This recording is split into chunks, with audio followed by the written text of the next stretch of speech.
Good morning. 5:30 in the morning this morning. Oh, running a bit late. Well, actually, I've been talking to a friend in England, and as you do, and my goodness, what a mess that place is.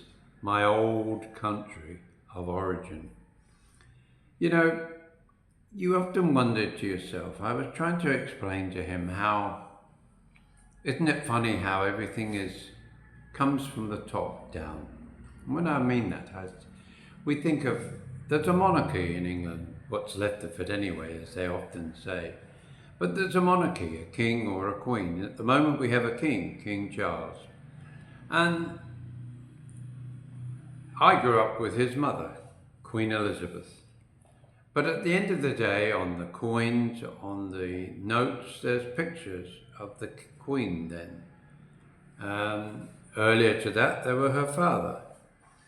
We used to see it on stamps. We talk about Crown land. We talk about the Crown Prosecution Service. We talk about Crown lease. We talk about what they call the public purse. I'm somewhat left amazed that the Crown, that's the person who collects Her Majesty's customs, Her Majesty's treasury. In other words, it is in name maybe only, but in reality, governments collect the money, in England anyway, on the grounds that they're collecting it for the Crown. Now, why is it that the Crown should feel cap in hand if they need a little bit more money for inflation or maybe some of their little exploits around the world, which again is part and parcel of the PR of being in the Crown family, the family of the royal family. I agree that there's a lot of hangers-on, and like all families, if you can get a free ride, why not? And the point is that some of them, like Princess Anne, work very hard promoting England through her position as the Crown Princess, the sister of the current king. I'm not trying to get away from it, but the reality is that politicians go to form a government. They go to the Crown. They go knocking on Buckingham Palace. They have an audience with the king or the queen. And therefore, the subservient member of the community is the politician going to present his credentials to the king. Now, why is it that somehow somebody makes a bad decision, and we all know who, Randy Andy, why is it that the royal family should feel that way disposed, that because maybe the politicians, who in turn, through multimedia, through control of the press, are whipping up all this frenzy about one person spending allegedly some time with a young 17-year-old lady who now happens to be dead, sadly. Nobody wishes any of that on anyone, but produces while she's dead for the family or for someone a memoir of the event. Nobody there to cross-examine her. Prince Andrew, as I'll call him, and I won't have someone tell me that just because he's been stripped of that title. Why is it that if he hadn't gone to court, there's a presumption of innocence, isn't there, in law? You're only guilty unless proven.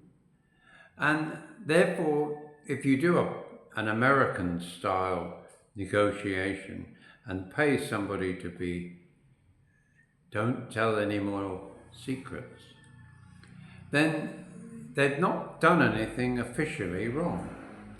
But how many other people in the world who haven't come forward, who haven't had their names plastered across the media as one of the royals has? Why is it that we are spending our time when England is having problems with inflation, it's having problems with immigration, it's having problems with all kinds of things.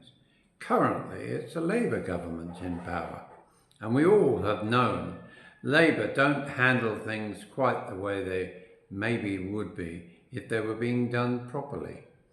That's not to say that the Conservatives do it any better, but the reality is that in my lifetime, the Conservatives have always done a better job than Labour, who come and unravel everything because they're so terrified that being a toff is a bad thing.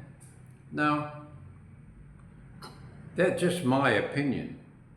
Yes, I'm English, but do we not have the ability to say something that we believe to be correct? We might be wrong, and we might be totally unprofessional and non-politically correct. But whilst it's my thoughts, and I'm sharing my thoughts with you, is it criminal that you, for instance, I'll give you an example. Around the world, they talk about black, white, Asian, African, wherever we all come from, Middle East. That just means that that's where we've come from. The colour makes no difference. If I was brought up in Africa, but my family happened to be Anglo-Saxon, it's more likely that I would look like I do now. I can't help it. I can stand out in the sun and get darker, but I can't change my physical appearance in any major form.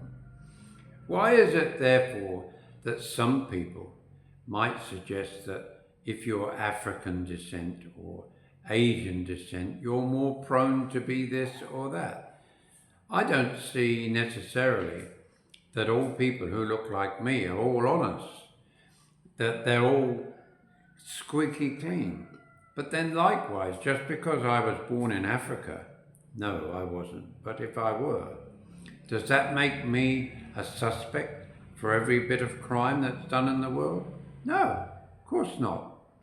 There's millions and trillions of darker coloured skin to myself who are law-abiding, wonderful people, and the colour of their skin makes no difference. It just tells you of their ethnicity. That's a long bit of word probably added to the fact that I haven't got my bottom teeth in.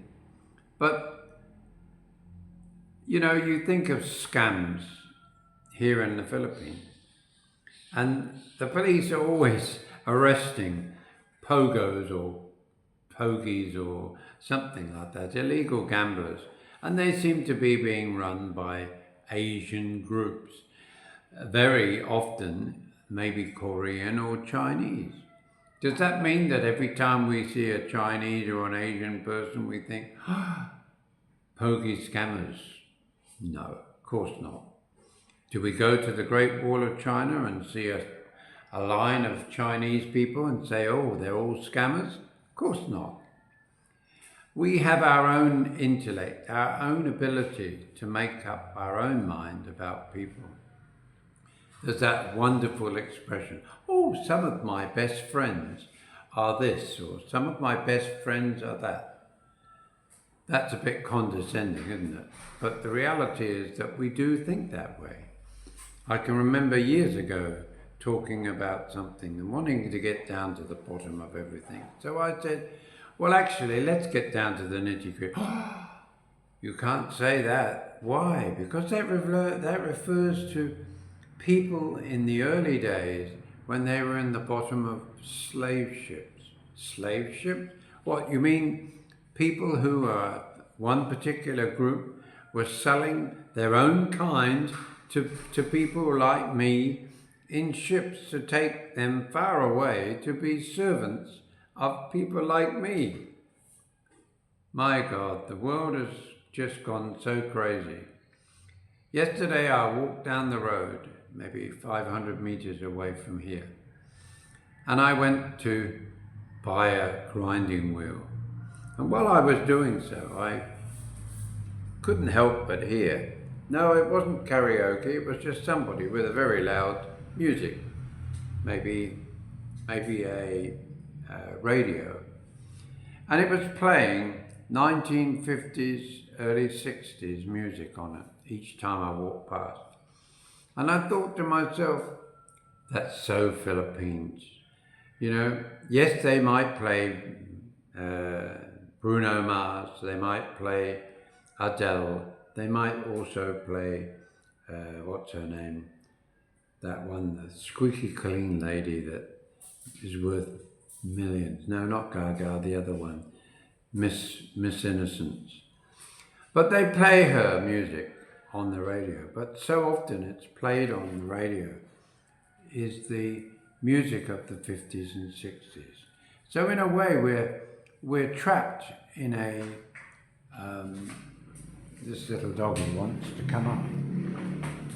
I think he wants to say hello, so he can say hello. Come on, say hello. If you want to say hello, say hello. Right, so we've got him sorted. But the reality is that, in a way, the Philippines is locked into a time warp. And it makes me think, you know how when you have amnesia, or should I say dementia, they often say that if you talk about things that were happening in the olden days, in their childhood, they remember those things. It sort of comes rushing back. And in a way, this would be a wonderful place to bring maybe your mother or your father for a visit, to step back in time and realize that life has stood still here in the Philippines.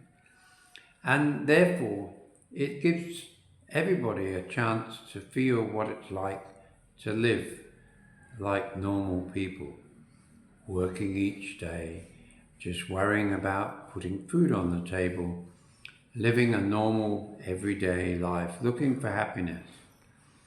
And that's what you'll find here in the Philippines. You won't find, yes, I'm sure, you'll turn the TV on and there'll be so-and-so's ripped the government off for this, or they've stolen the money for that, and the floods are causing all this kind of thing. See, he's very nervous. I'll put him down. He's shaking a lot. So, what I'm meaning is that if you turn the TV on, or you turn social media on, it's like watching miserable lifestyle, like in England at the moment. Why would you want to go to England? Well, if you're a foreigner and you want to have a good life, so-called good life, you can get free accommodation, a free helping hand, and all kinds of help. None of that was given to me when I got on an aeroplane and flew to New Zealand as an 18-year-old. I had to get up off my own ass and actually make a living to support myself. But for some reason, governments now are bending over backwards to help less fortunate people with your money. Just like I'm saying, why is it that the king should go begging to his own government for sufficient money to run his effective propaganda machine for the country in which he is the figurehead of state? Very puzzling. So many puzzling comments. But in England, of course, we're not allowed to think like this now. We have a government in power, a government that is somewhat, I'm puzzled. I'd be very careful not to offend those in power, because after all, politicians have forgotten that they're working for you and me, the people. They're elected to make sure that everything that is in place is running perfectly, that there's no problems, no hiccups. They're a point of reference if you have an issue. But instead, they seem to think if it's not working right, then let's go and fix it. Who says it's not working? If all politicians decided to go to the south of France for a year, do you really think the world would come to a stop? I don't really think so. Do you think that good, simple, everyday common sense wouldn't apply? Sure, you'll get those crazies in every community who say that you must be encompassing and loving to all of those weird and odd ways of behaving. When I was a little boy, coming out of the closet meant something different. We didn't have a closet anyway. We had a cupboard. But coming out of the cupboard to suggest that somehow I was different from you and my mother and my father was a terrible thing. Yes, it must have been traumatic for somebody who's locked into that way of thinking. But now we make the world so inviting that we can allow every Tom, Dick, Harry, Princess, Queen, Wendy's and Karen to have their own opinion, but as long as you're only in certain countries. Because in England, you can go to jail for saying your opinion. Of course, if you're a politician, you can use parliamentary privilege. That's my rant for today. I hope I'm here tomorrow, but who knows? Maybe it might be too hot potato for even politicians to accept that they work for us. We work hard for us, and they in turn work hard to take away what we've given them to keep things running smoothly. Oh, another Exocet missile needed. Oh, another bomb required. They don't ask us if they can take that money and create bombs to kill people. We just hope we're not under it. Bye now.